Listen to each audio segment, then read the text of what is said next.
पहली बात तो ये, हमारे बाज लोगों के ज़हनों में, सादा दिल लोग, वो समझते हैं कि पूरी दुनिया में एक ही दफा आ जानी चाहिए। ये कोई इलाकाई खिलाफत तो नहीं हो सकती, खिलाफत तो आलमी होती है। उनसे मैं कहता हूँ, आलमी खिलाफत कब थी जनाब? ये तो ना खिलाफत राशिदा में आलमी थी। क्या हिंदुस्तान शामिल था उसमें? क्या चीन शामिल था? क्या यूरोप शामिल था? और सबसे बड़ी बात ये, अगर एकदम पूरी दुनिया पर खिलाफत कायम हो सकती तो हुजूर के दस्ते मुबारक से होती, लेकिन नहीं हुई।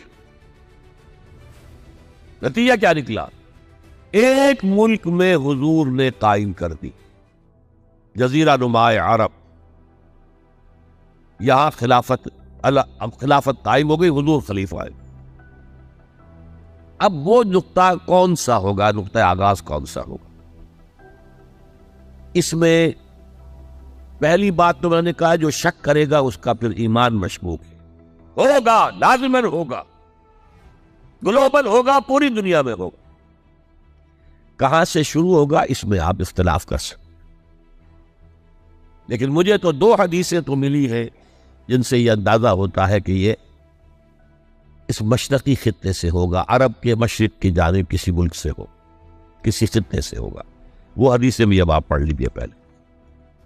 फिर मैं कह रहा हूं, ये खजाना है जो हमने आपकी खिदमत में पेश किया है, काश कि आप इसकी कदर कर सके। ये हदीसें आपको अजबर हो जाए, याद हो जाए, लौहे कल्ब पर नक्श हो जाए।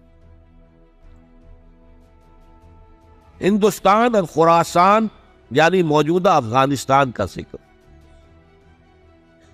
इब्न माजा की रिवायत है, अन अब्दुल्लाह इब्न हारिस रज़ी अल्लाह तआला अन्हु, हज़रत अब्दुल्लाह इब्न हारिस फरमाते हैं रज़ी अल्लाह तआला अन्हु कि हुज़ूर ने इरशाद फरमाया, मशरिक की तरफ से वो फौजें निकलेंगी, लोग आएंगे जो अरब में मेहदी की हुकूमत कायम करें।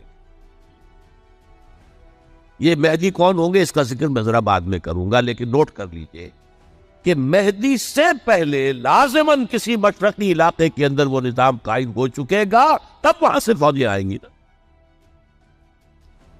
ये मशरिक कौन सा है? अरब के मशरिक में आप चलिए, ईरान भी आ जाएगा, अफगानिस्तान भी है, पाकिस्तान भी है, और अगर उसे और तौसीह दें तो हिंदुस्तान भी है। यह है अरब का मशरिक, इससे फौजें जाएंगी।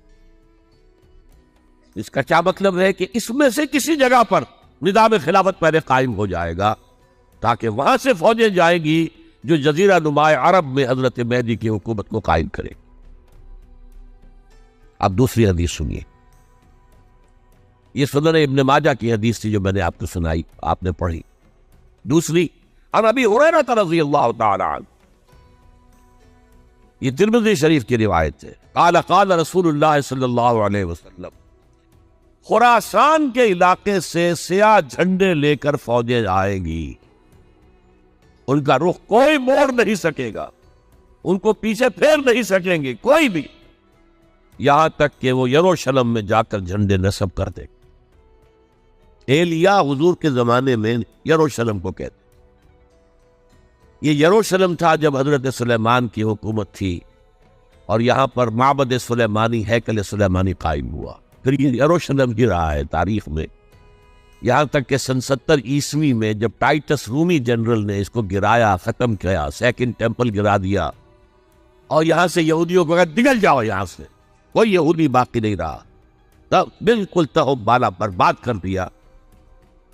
उसके कोई 150 साल बाद हेड्रियन, रोमन एम्परर हेड्रियन, उसने फिर दोबारा आबाद किया इस शहर।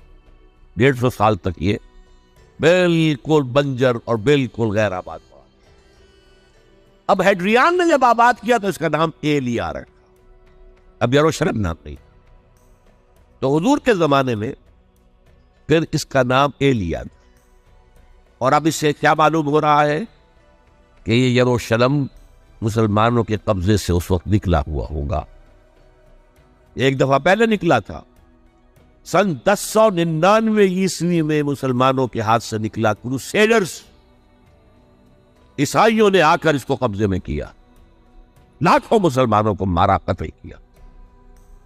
उसको 1187 ईस्वी में वापस लिया है। किसने लिया है? Salahuddin Ayyubi Kurd. अरब खोखले हो चुके थे, अरबों ने खोया, वापस नहीं ले सके। बहुत हुकूमत कर चुके थे, 400-500 बरस की हुकूमत करके, और उनके ऐश और उनके आराम अब उनमें जान नहीं थी कि वो वापस ले सके। वापस लेने वाला गरम कुर्द खून था, सलाहुद्दीन अय्यूबी। तो गोया कि अब आप समझिए कि 88 बरस तक ईसाइयों का कब्जा रहा यरूशलेम।